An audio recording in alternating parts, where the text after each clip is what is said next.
Welcome to Fire and Smoke. We are Philip, Abby, Blake, Ethan, also known as Dungeon Master, Avis Merlot, Devon Merlot, Neil.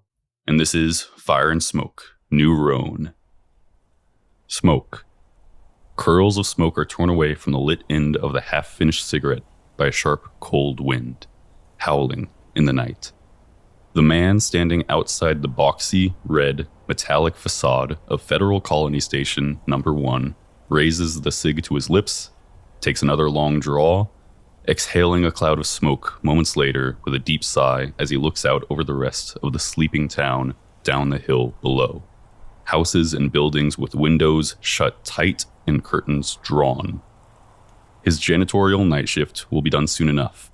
He glances to the horizon, squinting and shielding his eyes from the sun as he does. It's rising a little, he thinks. Few more hours until morning. He turns and rubs his eyes with his free hand and envies everyone else in their dark homes and soft beds. He drops the cigarette on the metal stairs where he was taking his break, snuffs it out with his boot, and turns to climb a few steps and head back into the station. The sun doesn't set this time of year, not this far south.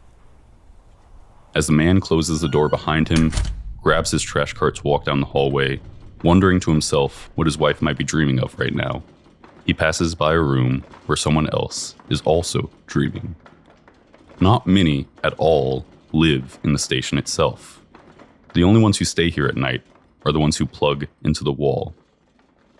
Behind a closed door in a nearly pitch-black room full of computers that are off and servers humming steadily, we see a metal man, undisturbed in his sleep by the fading sound of the janitor moving away down the hallway. Ethan, would you like to describe your character? Sure. Neil's a pretty large humanoid robot. He'd stand at about 6'1 or 6'2 if he had legs, but he's only a torso with arms and a head attached to this big metal robot arm, kind of like the thing you'd see in a car factory that's able to move him around as he performs his different tasks in the server room.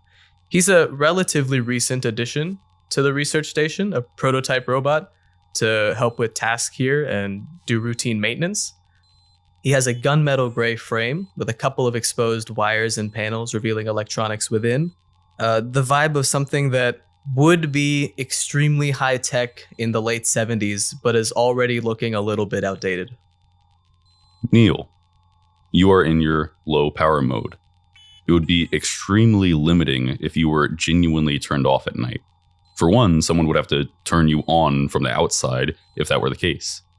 Furthermore, in low power mode, you can be alerted to a system failure from the servers and immediately be able to wake and handle it. For means of efficiency though, since most nights pass without incident, you were designed with a power saving mode. Like a shark will sleep with half its brain at a time to keep swimming, your central processors will oscillate on and off in a wave-like function, rolling across your internal circuit boards, keeping all of your functionality active and leaving the ability to wake at any time while also limiting unnecessary processing power and wear on your cognitive system. Something interesting happens with this rhythmic wave-like oscillation though. The rolling energy field across your system activates parts of your internal memory and visual processing at odd intervals and creates phantom sensations. As close as you've approximated the false information, it's like you dream. This is something that developed over time. It didn't used to happen. It's also something you've treated curiously. You're almost certain it was not an intentional feature that you were designed with. You're not sure anyone else even knows about it. It's unimportant and doesn't affect your ability to function, so you haven't spent much time on it. Doing so would distract from completing your tasks and helping your coworkers, and that would be bad. Still, though, no one who knows about your operation has referenced the dream state you started experiencing. And one time, you happened to be looking through your manual for a work-related reason, and you didn't see a single thing in there about it. So for now, it's been an interesting experience just for you. You'll tell somebody if it becomes important and impacts your ability to complete your tasks. Fascinating. They're never big, your dreams, never very fantastical, only sometimes interesting. Tonight is odd, though.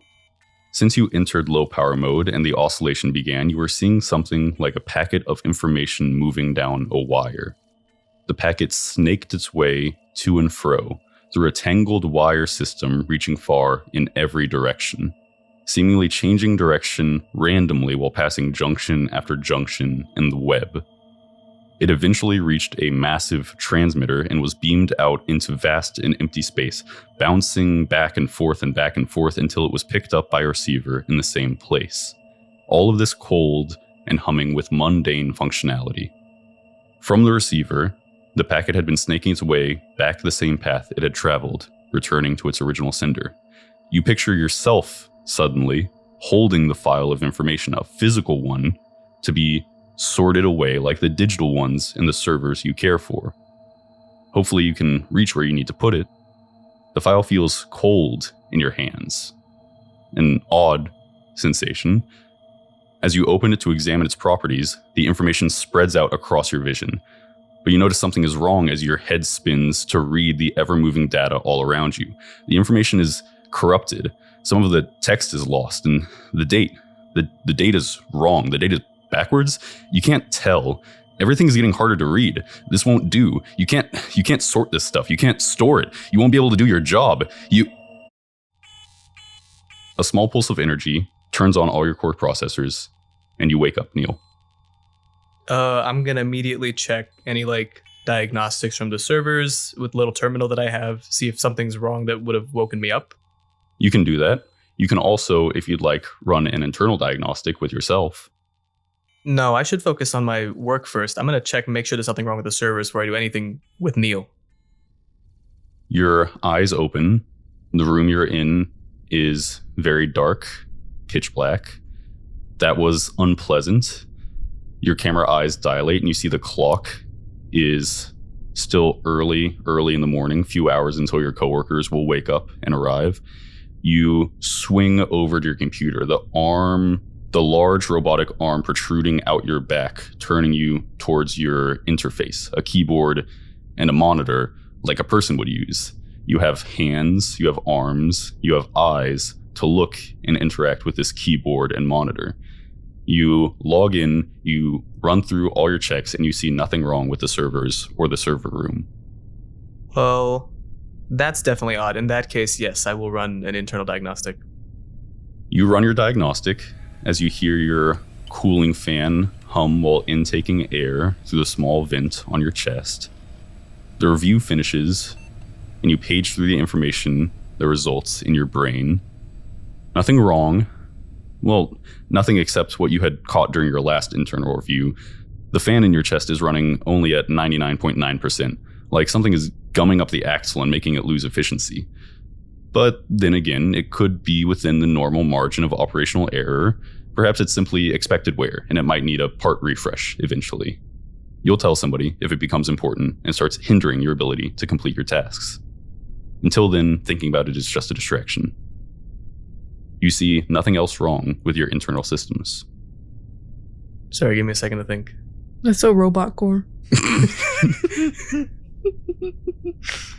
I'm gonna do a quick sanity check, spot checking like some random files in the servers. I'm looking for anything that has, text missing or is corrupted or similarly has the dates messed up. I'm trying to figure out why I would have that random little chaotic hallucination. You spend a few minutes doing that, looking and making sure nothing is wrong or out of place or corrupted. You don't find anything. You think perhaps it's possible that you just for the first time had a bad dream for some reason. Well, that's worrying, which is strange because I'm not supposed to be able to feel worried about things. So I think I'm just going to lower myself a little towards the ground on my robot arm and try to go back to low power mode. You re-enter low power mode. There's still a couple hours before your coworkers arrive and you can get started on your work for the day. You face no other problems during the night, and you have a little dream about sheep made of metal and wires, like the screensaver on Devon's work computer monitor. You're dreaming of electric sheep. I dream of electric sheep. The night passes.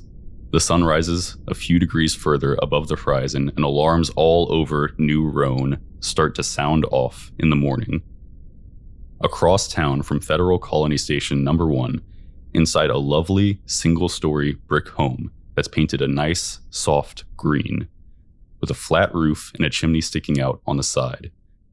Avis and Devon, you are still sound asleep, moments before your alarm is going to come and wake you up.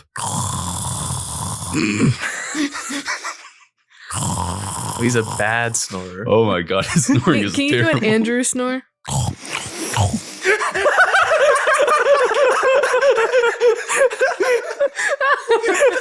That was a really good impression. Oh, I know. I've heard it many times. You both are still sound asleep moments before your alarm is going to come and wake you up. Abby, Blake, would you like to describe your characters? Yes, I would like to. Avis stands at a staggering 5 feet 2 inches. Don't laugh. That's normal. Sorry. That's a normal height. That's right, that is a normal height. She has a blonde, low ponytail of pretty long hair.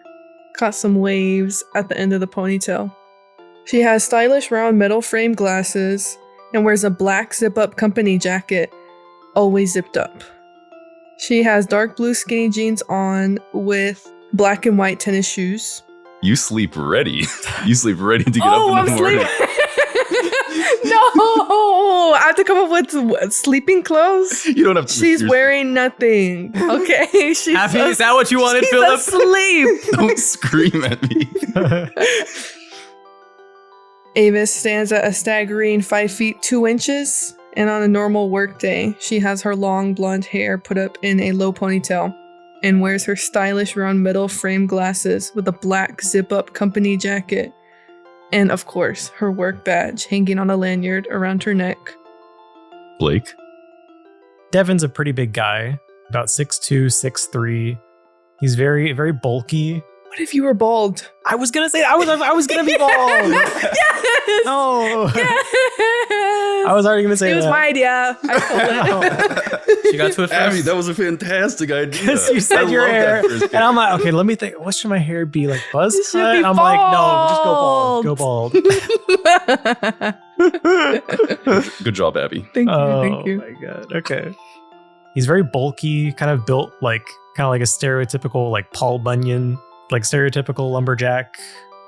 Bald. Normally wears just like a polo along with khakis, and has his badge clipped on his belt for easy access. Both of you are still sprawled out in your bed. I'm curled up on the side. I'm all limbs spread out.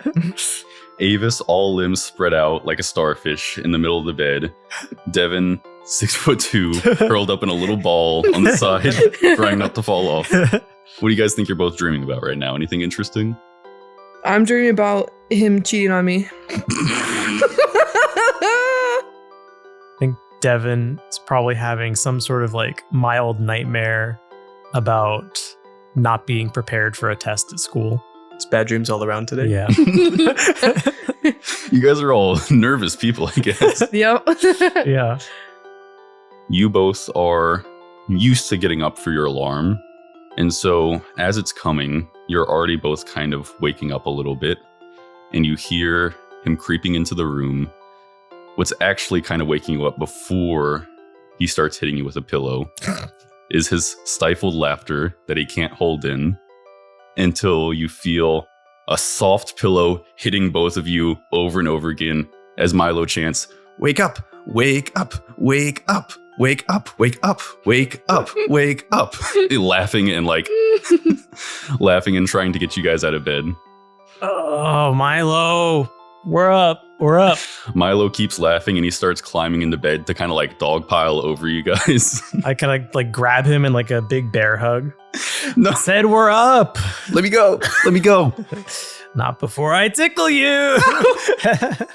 Here, He starts laughing and Avis, I laughing. got his arms. Milo starts squirming and he's going, "No."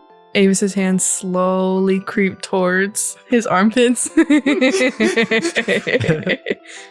This goes on for a few minutes, and you guys eventually get out of bed and need to start getting ready for your day. He's gonna make me breakfast and make my lunch. Devon's gonna make breakfast for both of you and make you both lunch. You also need to get Milo ready. Avis will take Milo back to his room and in the closet and say, okay, which outfit are we wearing today? I was thinking maybe like the spider shirt, but I know you guys don't really like that one that much. Well, you know, it doesn't matter what we like. I'm happy that you like it. So go ahead.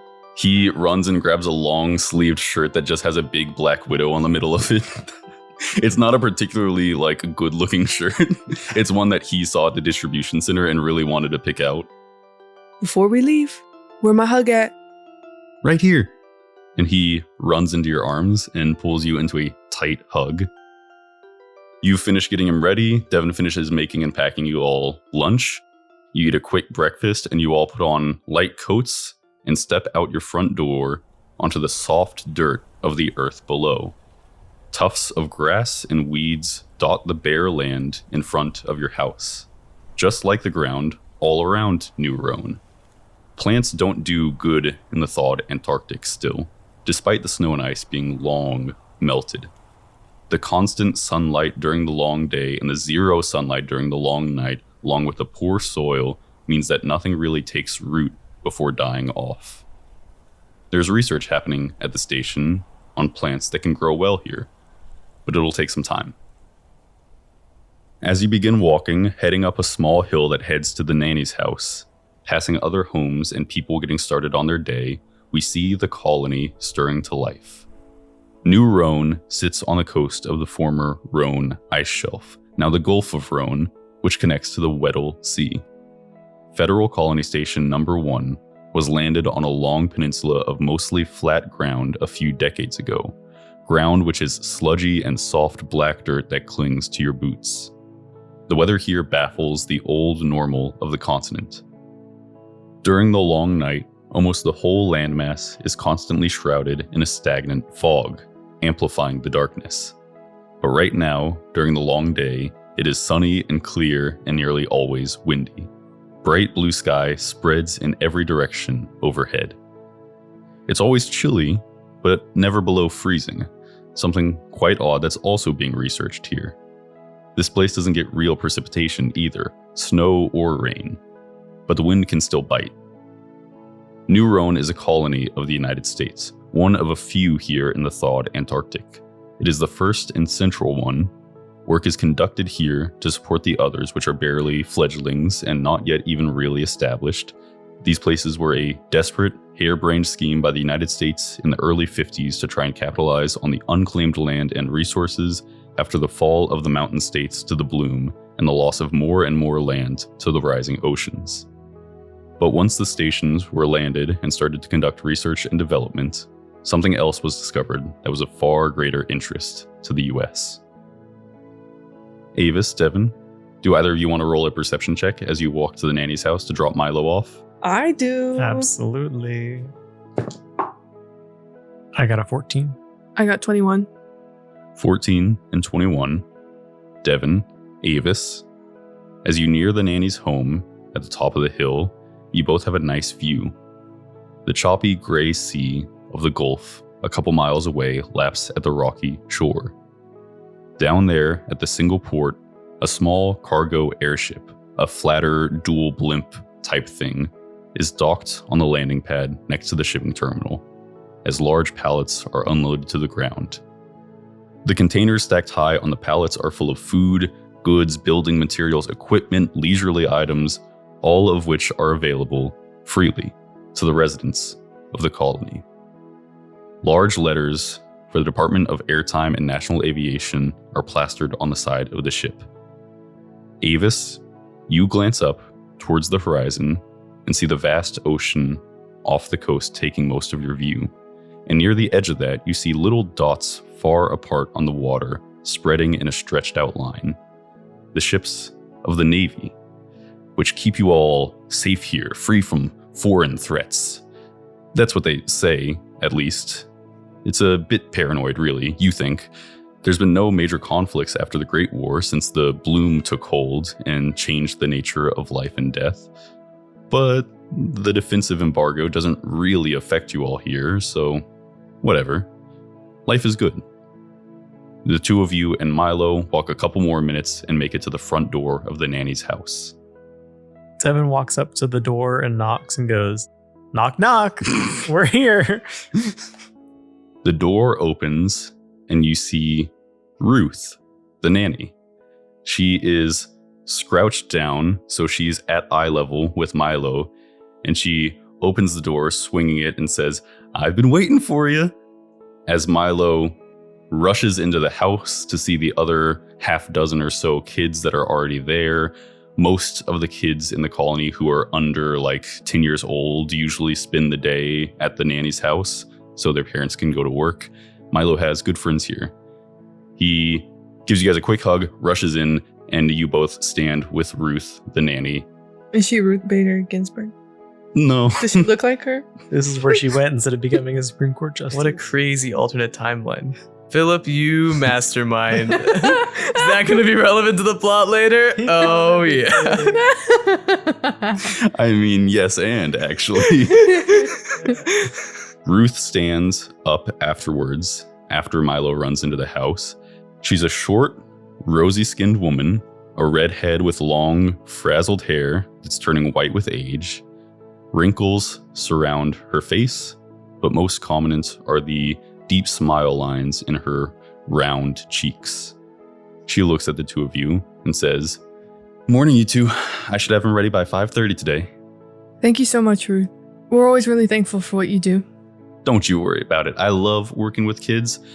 Oh, I wanted to ask you, if you two will swing by the distribution center on the way to pick them up and get me some sugar, then tomorrow all the kids and I can make cookies.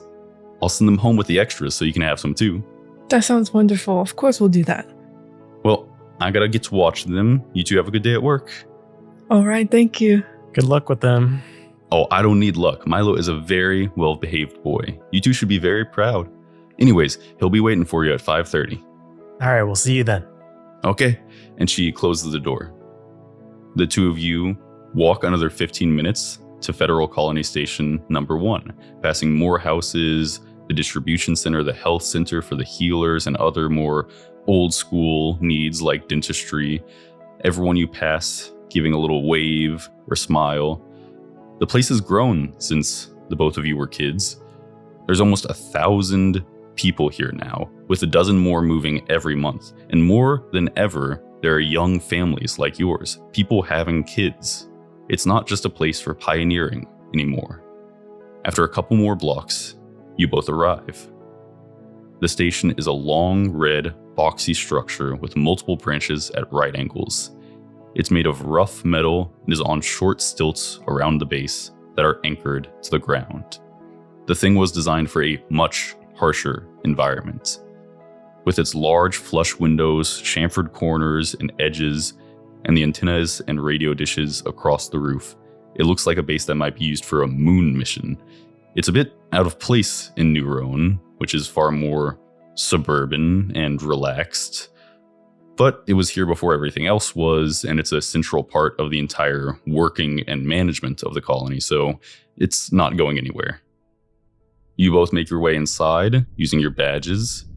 You walk past office space, the control room, the cafeteria, labs, electrical rooms, until you reach the back, a smaller server room. You open the door, it slides open with a click, and you already see Neil is up and working. Devon, Avis, welcome. Hey, Neil. How was your night? It was rather uneventful. The servers are still functioning completely. Huh, that's good to hear. I wish we could say the same for us. Last night I had a nightmare. Yeah, me too. Just a little silly, but Robots aren't supposed to dream. yeah, that makes sense, Neil. Yeah. Sorry, we weren't trying to exclude you or anything. So ominous. Sorry, I don't mean to interrupt. I'm sure you weren't, but we should really be getting to work, Devon.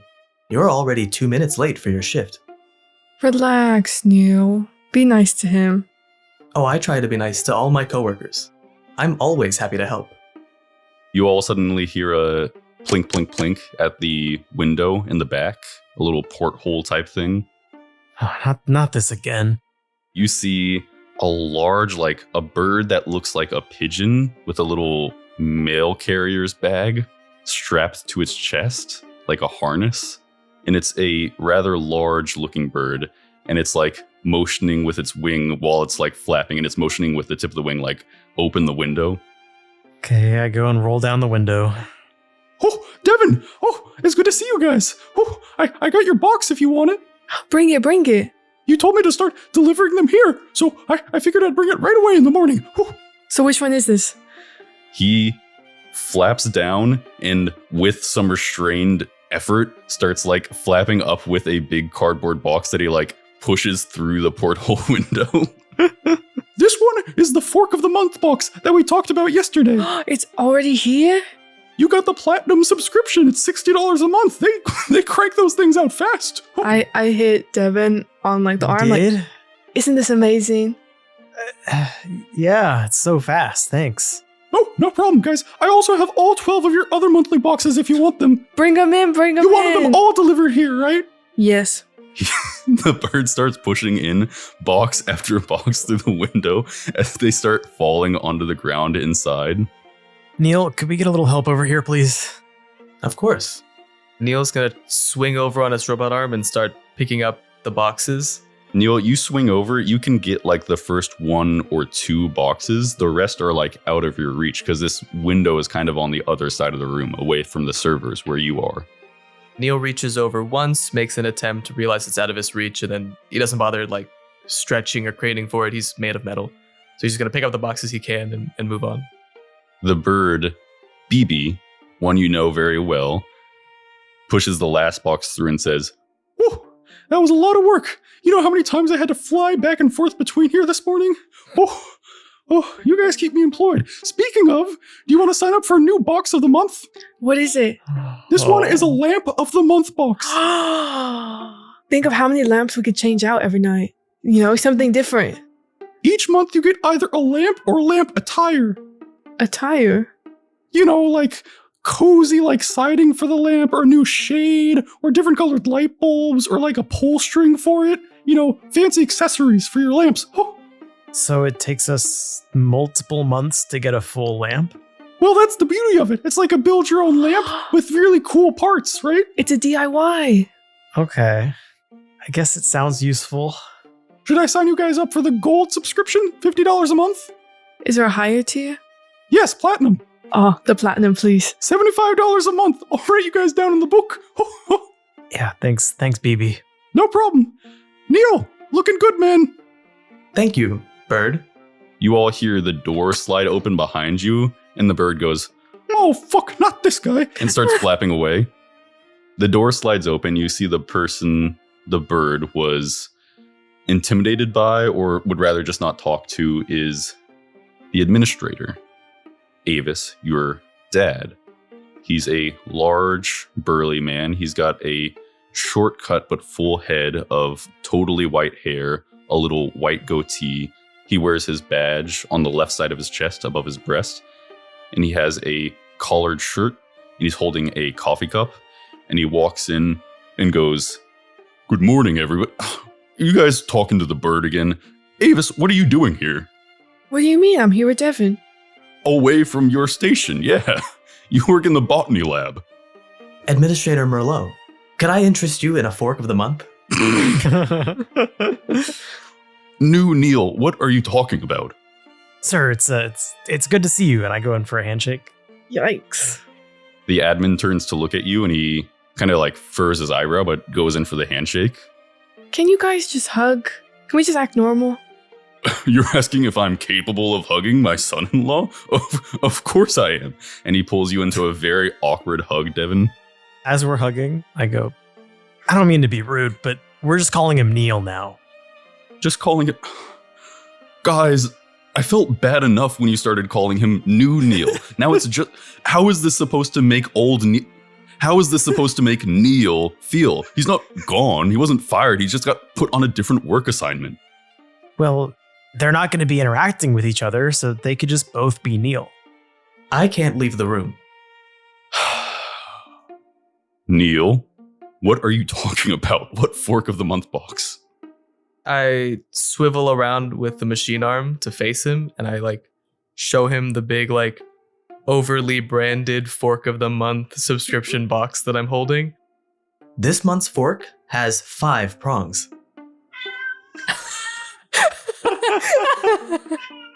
What is Maple doing to the microphone? I can't see. No, she was just scratching the ground. Guys, by the way, we got a new mascot for the show. It's Maple the cat. The cat? Yeah. Maple the cat. Maple the cat. I apologize for my crude words. What should we call? What should we refer to Maple as? Maple Waple. Yeah. Why are you laughing? That's her first and last name. On her birth certificate? Yep. Is Maple chewing on your foot? Was she licking or? No, she just dragged the little claws across She's That's stretching. worse. She's stretching. Well, Maple Waple is the new mascot of the show. So just so you guys know, that's the official Fire and Smoke mascot. Mm-hmm. How many of these boxes are you guys signing up for? Dad, that's not important. It's a little important. You're putting money into a retirement account, right? Avis, you know you have to start thinking about this stuff now. What I do with my money is my business. It's true. He looks at the pile of 12 boxes on the ground. Guys, I'm gonna move past this. Devon, I still need you to fill out that report I put on your desk last week. Right. Devon, you remember the design practicality questionnaire from Pearson Robotics about their server maintenance droid. A basically performance review for Neil. And you think about all the boxes that you might have to check about ineffective or inefficient design, despite how much you might like Neil. While you do this, Neil is hard at work starting on his first task of the morning as he slowly point and peck types on a physical keyboard in front of him to try to pull up some log that he needs to review. Yeah, I'll try to get that done as soon as I can. All right, thank you. Avis, you should really get to your station for the morning's work. Neil, good job on the maintenance. I will talk to you all later. Avis, Devon, sorry it's been a while since we've gotten a chance to get together for family dinner. Avis, your mom and I are just pretty busy. There's so much to be done. What with the expansion plans and the coordination for the new settlements and all the communication back and forth with the feds and another project that I'm not at liberty to talk about right now. It's been busy. Things are really busy. I know you guys are busy too. We'll all get through it together. But you got to be efficient with your time. Work hard. Work smart.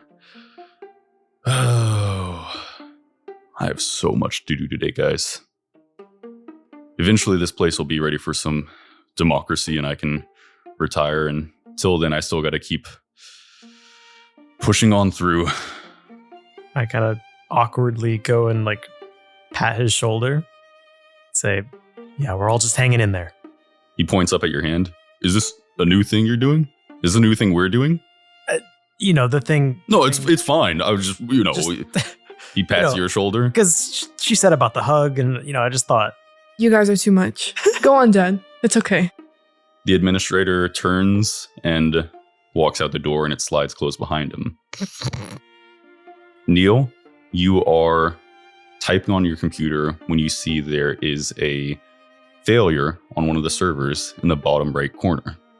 It's barely out of reach of you, even with the grabber arm that Devon gave you to try to help with this kind of scenario. The grabber of the month box. Maybe the next one will be longer. Devon, if you could help me grab this server off the bottom rack. Yeah, hold on 1 second. Point it out to you. Yeah. Avis, before you can head off to your own station to work for the day, you're thinking a little bit about your Dad in his role as the leader here for the station and for the colony itself. And there's a lot of things swimming in your mind with the work that you have to do, the time you don't get to spend with Devon, the time you have to spend making sure you're giving Milo the attention he needs and deserves. There's just so much to do, and you hear behind you another plink, plink, plink, plink on the window that's been closed. Ooh, who is that? You turn around and you see that it's BB again. It's the bird flapping in the window, and he's motioning to open the window again. I'll open it.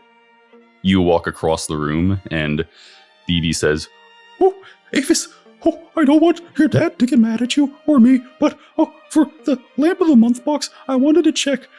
Did you also want it delivered here, like the other boxes? Or did you want it delivered at your house, like I used to do? I mean, here's perfectly fine. Whatever's most convenient for you, because I know you have to bring here, it a lot. Like physically here, the server room, this window. Yes. Oh, okay, that's a good...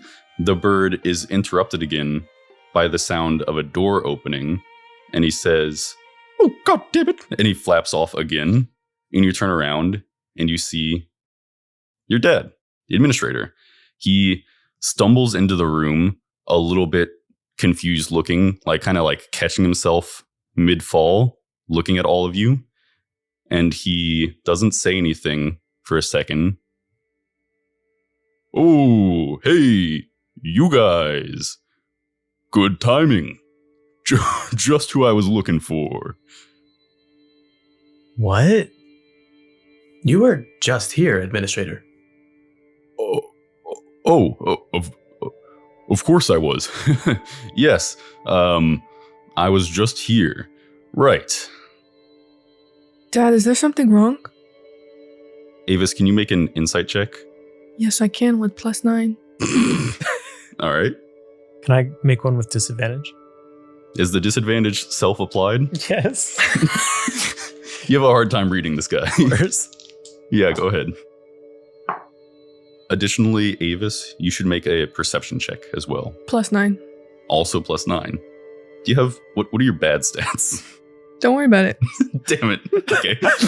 She's I won't literally worry about power gaming. She was telling me she wanted to max out all her skills. And then she said, okay, insight, like we do that one a lot. So I want to make sure that's as high as possible. I mean, like, it's true. That's true. I don't even ask for it. You just say, you guys want to roll for insight? That's exactly how I sound. I got a 21 insight. I have 23 insight and then 13 perception. It's impossible to know what's going on in his head because he's acting in a very confusing way, right? But he's clearly like, he's caught off guard by you guys. And Avis, when you say dad is something wrong, he kind of like holds your glance for a second, and then his head turns to like regard everybody else before he turns back to you. And he says, oh, nothing is wrong. I think I might have walked into the wrong room. In that second, he turned his head to look at everybody else. You start second guessing yourself. You think you saw something weird, but you can't quite place your finger on what it was. It was something in his eyes. You're not sure, and he's still talking, and he says, so I guess I'll just make my way out and we'll go about our... What the fuck? The administrator is wide-eyed and confused as he was just backing out of the room, talking slowly, but now he is kind of like all of a sudden like taking steps like not towards the door, but like almost behind you, Avis, over on the side, like trying to get behind you a little bit. And when you all turn to look where he was looking, there's somebody in the room with the four of you now. The door didn't open. There's no other way in here besides the small porthole window. There's no hole in the ceiling and no closet the person could have been hiding in. The person isn't moving, isn't out of breath like they just ran in, isn't trying to conceal themselves. They are standing a little off to the side against the wall, in between where you, Avis, and your dad are, and where Devon and Neil are near the servers. Their sudden appearance in the room isn't the only alarming thing about them either. There's also their appearance. The stranger standing amongst the group is human-ish, but they are something beyond human. They have light blue skin that's highlighted by an apparent soft glow that emanates from them. They wear a tattered, sleeveless poncho made of thick, dark material like canvas, sewed with repairs and patches that are covered in mud and grime, and tied tight above their waist with a thick belt that is actually just a rope.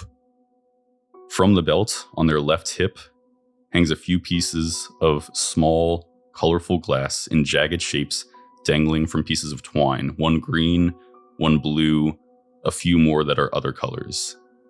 Their left shoulder and neck and arm are wrapped in what looks like gauze or boxing tape or something, and it's stained with dark splotches. The canvas poncho has a hood that is down, so you can see the person clearly. Their blue facial features are high and angular and framed by shaggy, shoulder-length hair that's a deep purple color, so deep it almost looks black from afar. They have slightly large black eyes that are ringed with color and white, barely visible on the edges, like eyeballs that are entirely dilated pupils. Those eyes are not menacing, though, strangely. They regard everyone softly and curiously. The stranger is in the middle of looking around, examining the room, and they don't seem to care that everyone has stopped talking to gawk at them. This person then turns and looks between the pairs of people on either side of the room, seeming a little intrigued by everything. And they open their mouth hesitantly as they appear to be processing things, and you all hear a voice say, "How strange." And they frown just a little bit. Neil waves. Neil, I think even you have you are sentient to an extent. It's just you're driven a lot by your directive and your expectations. But you know that this is you have object permanence, you have sense of direction and self and awareness of your surroundings. This is alarming, jarring, doesn't make any sense, like something just appearing in the room. No sound, no noise, not through the door, not through the window, just there all of a sudden. Do they have a lanyard or a badge on their belt or something? No lanyard, no badge, Neil. But what would that sound like as Neil? The fan whirs a little bit louder in his chest. You all see Avis's dad is kind of almost cowering behind his daughter. Yeah, it's a little odd. Devon's feeling a little bit scared, but mostly just confused. Avis is feeling protective of her dad and kind of making her body bigger as if to cover him better. Neil just starts asking questions then to investigate. Who are you? And how did you come here? The person turns to regard you, Neil, and they say, "So strange." Kind of furrows their eyebrows. "I've just moved down the primary branch to reach this position. Not really anybody anymore. Are you somebody in there?" Are there security guards? Is that a thing at the station? It's so quaint society here right now that there's not really a function for that. You do have functionality to flip a switch and let somebody know somewhere else in the station that has the ability to do more than you can do, that there's a problem here or something. Okay, then Neil is going to swing a little towards the terminal to hit that button, and then he's not really sure how to answer the question, "Are you somebody?" So he just defaults to something like, I'm called Neil. As you're doing that, saying, "I'm called Neil," and swinging to push a button, the stranger standing a little distance away from you and Devon raises one of their hands right as you're pushing the button and points at it. And you don't see anything happening around their hand or finger. You don't see energy or feel anything, but you watch as the button you're pushing has a little thin film, a bubble or something around it. And it pushes back against you back to a state before it had been pushed. And the screws holding it in place start to unturn and the thing falls. And before it hits the counter, before it hits the deck of the server panel, it is reverting to its raw form, the plastic becoming kind of like pellets, like ones that would be melted down to make a button-shaped object, and the screws becoming kind of like metallic chunks. Okay. Why are you here? What do you want? The person looks a little baffled by the question. Well, I have wants, but that's less important than what everybody else needs. I want to see my brother smiling. Does that answer your question? Not really, man. Not really. Who is your brother? Who is my brother? Yes. He was my world. I'm not sure what you want. What is your brother? Dead? What else? I don't understand. Why did he die? The stranger looks intrigued by everybody just asking questions besides the attempt to push a button by Neil, and says, "This is unexpected. Strange. I'm sorry.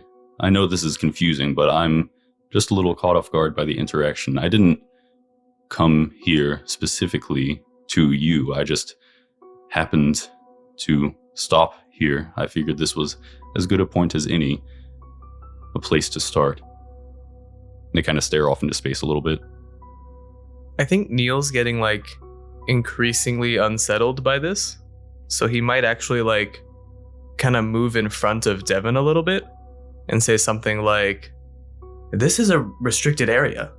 You aren't allowed to be here. You all can't be here. Shouldn't be here.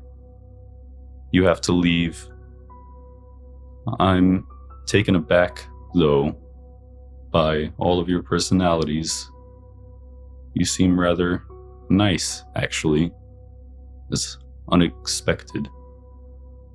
I suppose then I could perhaps help you a little bit.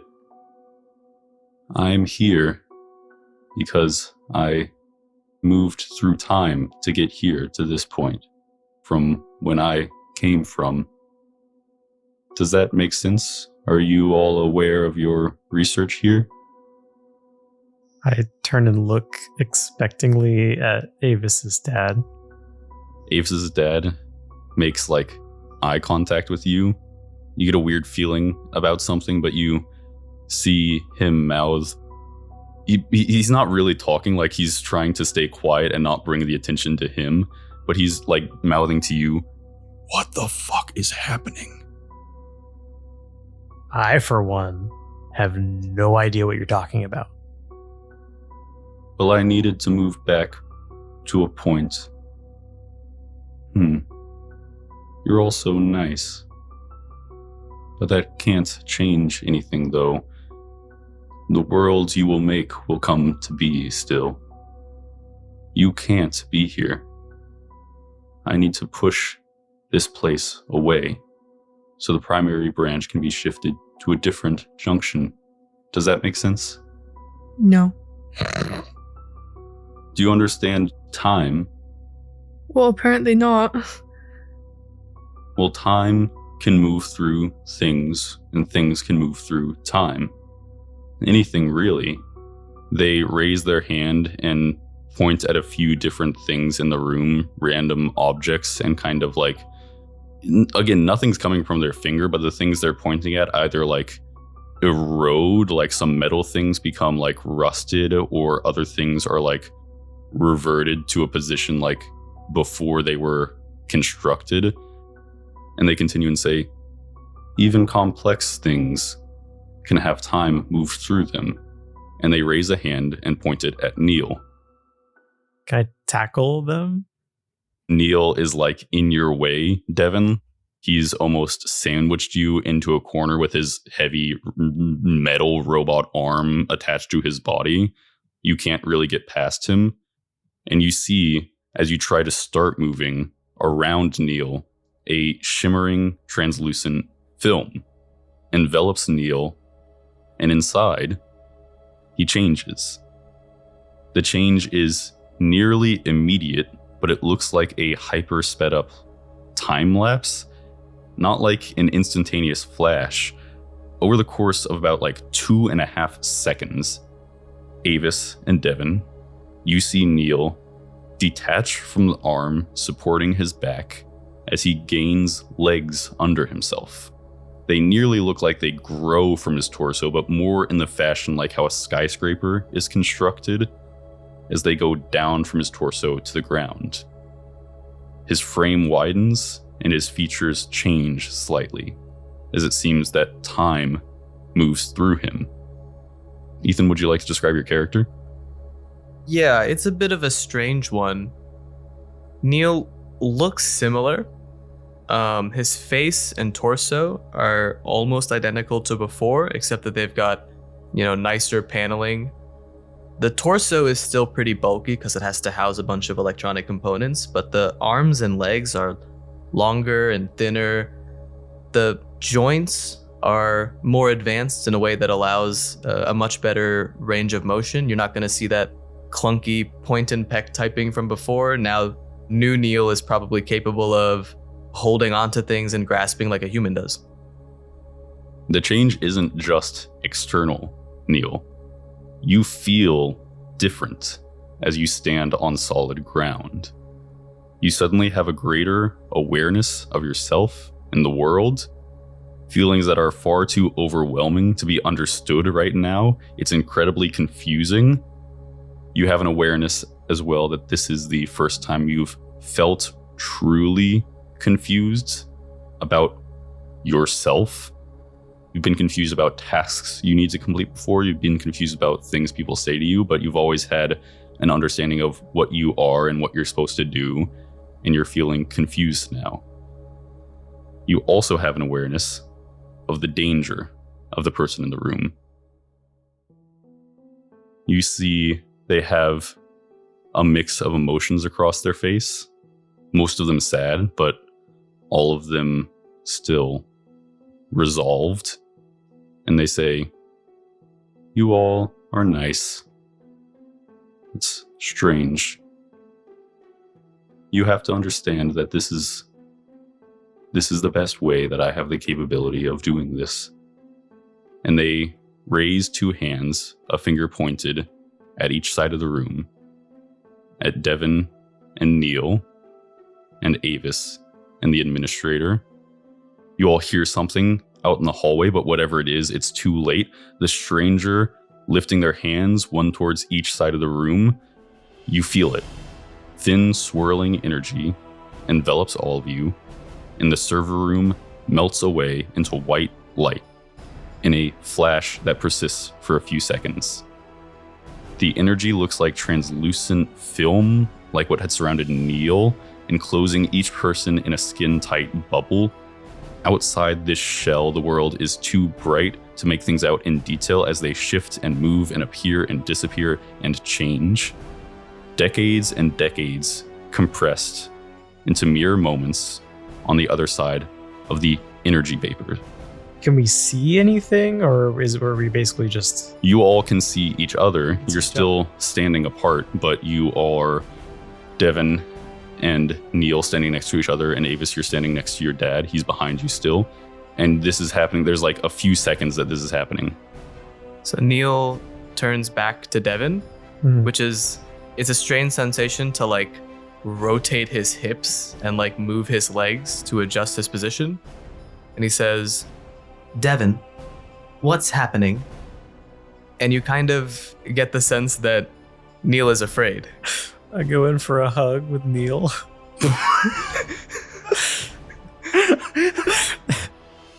I don't know, man. It's gonna be okay. Devon, you Neil, and he's got his back to Avis and the administrator now, and you give him a big hug, and you're like, Hug him, not me. "That's what I'm talking about, dude. That's what I'm talking." You're like, your head is on his shoulder as you're looking at Avis, and you're hugging Neil, And Avis is shivering. and Avis is shivering. Come on, Neil. I think we should all be together. And then I kind of like pull him with me and try to go and form a group hug. You start moving towards the group as the world outside these energy vapors is still bright and blinding, but you're moving fast trying to make it to your wife. And as you're reaching out, you suddenly see nothing. You stop seeing Avis. Just as you're about to grab her arm, feeling her body heat in a way that lets you know you're about to take solid hold, she's gone, and your hand closes on open air. You're staring suddenly forward at not her. Avis, you see your husband and Neil disappear from your view. Devon, Neil, the envelope of energy around each of you fades suddenly and unceremoniously. Devon, in one moment you were locked eyes with Avis as fear started to overtake you, moving towards her, and now you're staring forward into open air, blinking in unrecognition. Devon and Neil, as both of you try to take in your environment, what you see is you are outside in utopia. You're both outside now, not in the server room. Warm light in the air, almost like a sunset as the sun sits just above the horizon. Mid-rise, curved, deep green glass buildings, paved roads, beautiful plants on street corners, birds chirping in the distance, and people everywhere happily going about their day. Neil, I don't think we're in Kansas anymore. It's the Emerald City. It's a reference to a much more recently released movie. It's very topical now, actually. Yeah. This isn't New Ronne as you know it. It's what it would be a long, long time from yours. Neither of you sees Avis anywhere in sight. Avis, you see your husband blink away faster than you can understand. You're in the energy vapor thing bubble for another second and a half, watching the blinding world outside, and then suddenly somebody turns off the lights. But you realize, as you look around, no, the lights didn't turn off. It's just suddenly dark. You're standing outside in the dark, completely alone. Where's Peepaw? Things are nearly pitch black for a moment from the sharp change until your eyes have time to adjust and you can see in the dim light. You're surrounded by cold fog, which hides the world from your view only 24 feet in any direction. A tiny bit of flickering orange light from somewhere low down, far away in the distance, diffuses through the mist and gives you the ability to see the ground and anything not behind the curtains of fog. It looks like you're standing outside, to your back to some sort of dilapidated building that you can see the graffiti-covered wall of. As you take a hesitant step to steady yourself, condensation already starts to gather on your arms and face. You feel goosebumps because of the chill. The air smells like burnt garbage and rot, and everything feels eerie. And then you see them on the edge of your vision, 20 feet away in front of you. You see Devon and Neil laying on their sides, discolored and deteriorating. Devon is missing his left arm and most of the left side of his upper chest, and Neil is missing a chunk of his head and the lower half that you had just seen him gain. 2 large, solid stone figures embraced in a heroic stance. The toppled statue that you're looking at, showing ancient individuals from a time long, long past. And that's where we'll end this episode of Fire and Smoke, New Ronne. If you want to keep up with the show, you can follow us on TikTok or Instagram at Fire and Smoke Podcast. Does anybody else have anything they'd like to say? Why do they get to go to the pretty place and I'm at the scary place? Because we were hugging. The power of love sent us to the good timeline. And whose fault is it that you guys are hugging? Your husband. I didn't do it. See, that's why I have dreams that he cheats on me. Yeah. It was a premonition. The power of love sent them To Utopia. That's how you described it, If right? it was me and Avis hugging, then we would have gone to the Utopia, That's and true. you would have gone somewhere else. That is true. Maybe that's what was supposed to happen. I'm so excited for the entire season being a split party where every time You Philip's guys like, have and now you fun. jump into this portal to go home. And we're like, but we're in Utopia. We're fine. She can come here. Devin and Neil just have like a buddy cop movie in the Utopia. You guys are having the time of your life while Avis is in the Badlands, in the dark and cold. Literally. That's why you guys are dead there. No, we were the great heroes. There's a statue. There's statues of us. It's not a different universe, right? I don't think it's a different universe. Sorry to throw you guys a very confusing session 1 of D&D. There's a lot going on, and we're going to have to figure it all out later in the next episode. Are we forgetting anything? Is Eric getting here tomorrow? Oh, I forgot to tell you guys. Eric was having car problems or something, so he couldn't make it to episode 1. He said go on without him. He's definitely going to be here next time. So, yeah, he'll be here for the next one. Oh, that way Abby won't be alone in the dystopia. No, literally. We'll just pop Eric in there when he's here next episode. All right. I guess that's all. What are we going to say at the end? Abby, you've always decided, though. No, I didn't come up with slate cut because I always thought it was slay cut. Oh. What if we did one in honor of the new Fire and Smoke mascot? Meow. Meow.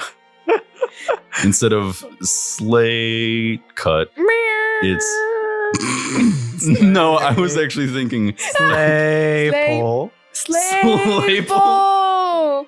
Slayple. Slaypole. Slaypleple's a mouthful at the end of every episode. Slaypole. Yeah, see, that's so good. So I was gonna just say like maple. No, it you has guys, to be slay. you It guys has to have be your slay. heart set on slay pull waple. Well, if it's just Slayple, people might not get They it. don't get it. right. They won't understand. You see what I mean? It's too far removed.